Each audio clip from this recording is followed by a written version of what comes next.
terbayang oleh mereka.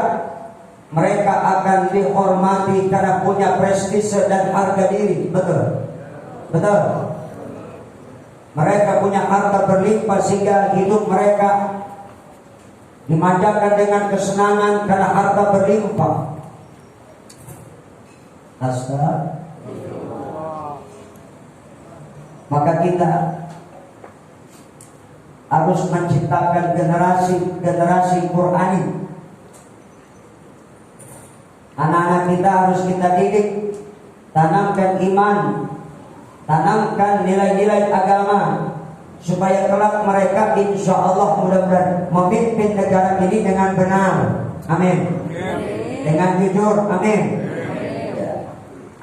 Yang penting kan jujur, benar. Negara kita ini rusak bukan berarti nggak ada orang pinter. Di negara kita kebanyakan orang pinter tapi keblinger. Betul tidak? Yang jujur disingkirkan, yang benar disalahkan. Coba sekarang giliran dengan pendeta melecehkan agama kita, nggak ada apa-apain. Betul? Seorang ulama, seorang kiai salah ngomong dikit, habis. Betul nggak? Nauzubillah. Astaga. Inilah akibat mereka para pemimpin yang sudah dijangkiti penyakit kubur dunia, syirik cinta, sehingga tidak memperdulikan agama Allah, tidak peduli dengan hukum Allah, tidak membela syariat agama Allah. Maka kita umat Islam ini perlu sadar, ayo kita bersatu. Insya bersatu kita. Jangan sampai kita yang mudah diadu domba sehingga kita umat Islam pecah. Pada akhirnya terkotak-kotak dalam negara-negara kecil yang tidak punya keterikatan akidah. Padahal ada sebuah perkataan yang keluar dari orang besar. Apa itu? Kalau kita mau kuat, kita harus menang. Kalau kita mau menang, kita harus kuat. Kalau kita mau menang, kita harus kuat. Kalau kita mau kuat, kita harus bersatu. Kalau kita mau bersatu, wujudkan silaturahim. Kalau mau menang, kita harus kuat. Musuh-musuh Islam sudah di depan mata kita. Gak main-main.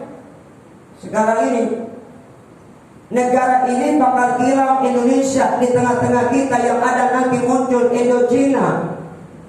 Aku bilang ini Indonesia bakal hilang, yang ada Indochina.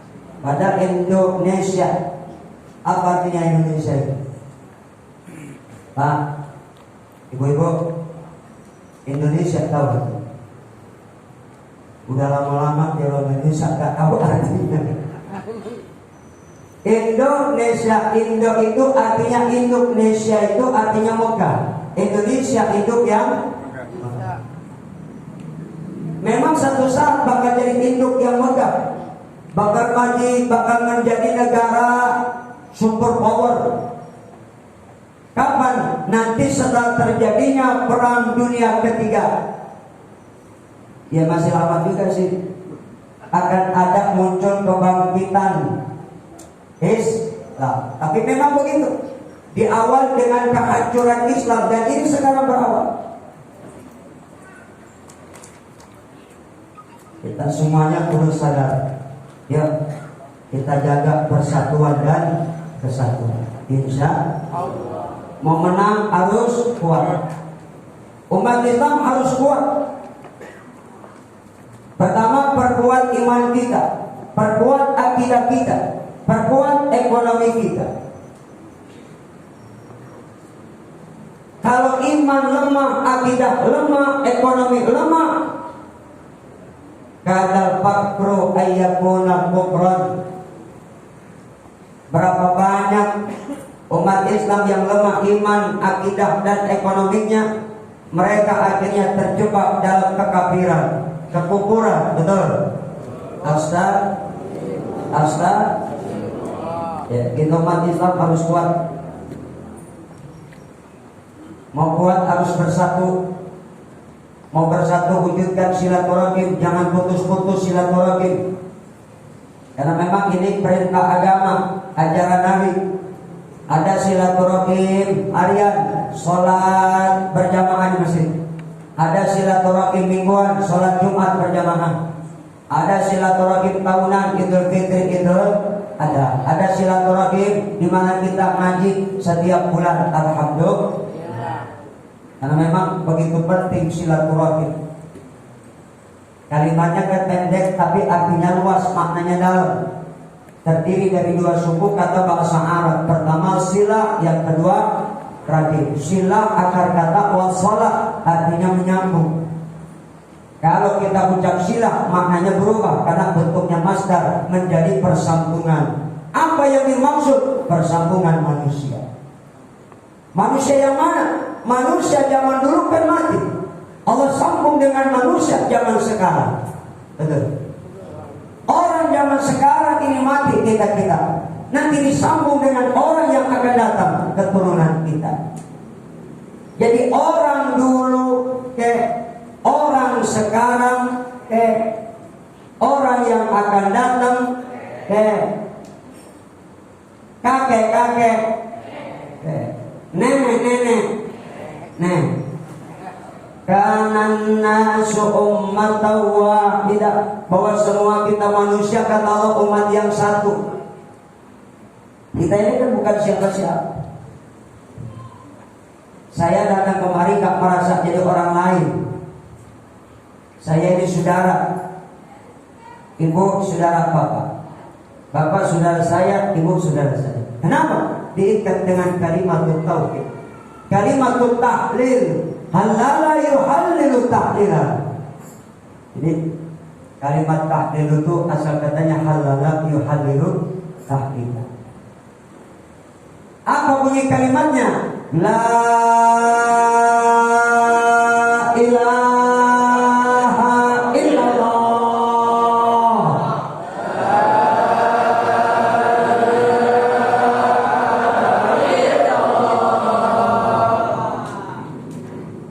Di dalam kitab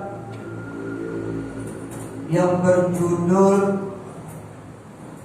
Syarah Al-Kafi dijelaskan bahwa siapa orang yang mengucap kalimat ini dengan suara keras nyaring seperti tadi, maka Allah ampuni dosa-dosa besarnya sebanyak 4.000 dosa besar. Berapa? 4. Sekarang saya tanya, ada di antara kita yang pernah berbuat dosa besar sebanyak 4.000? Nah. Kalau orang yang mengucap itu kalimat tidak pernah berbuat dosa besar sebanyak 4.000 dosa besar, maka pahalanya Allah akan berikan kepada kedua orang tuanya yang punya dosa besar sebanyak 4.000 dosa besar.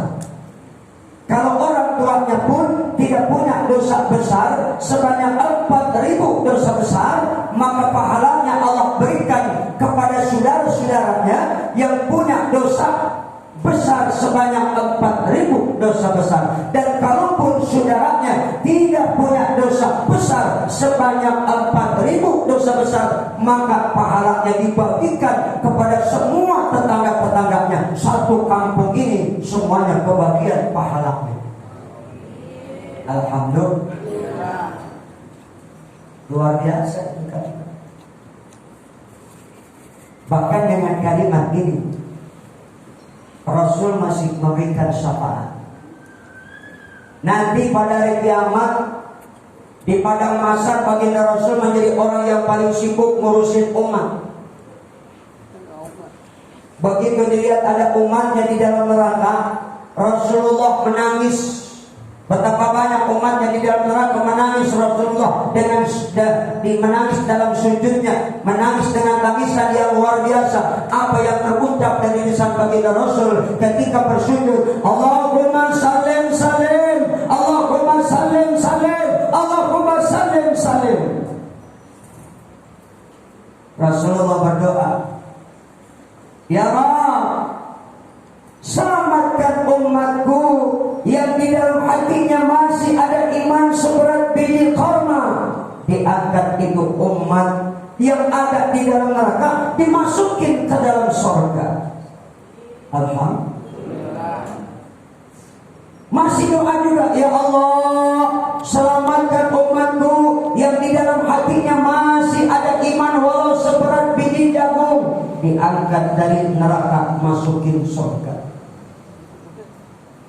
Masih doa lagi, ya Rabb, selamatkan umatku yang di dalam hatinya masih ada iman walau seberat biji sawi. Diangkat dari neraka, dimasukin surga. Dan doa yang terakhir, ya Rabb, selamatkan umatku yang mereka dulu ketika di dunia tidak punya amal, nggak mau ibadah, jadi bajingan pengik.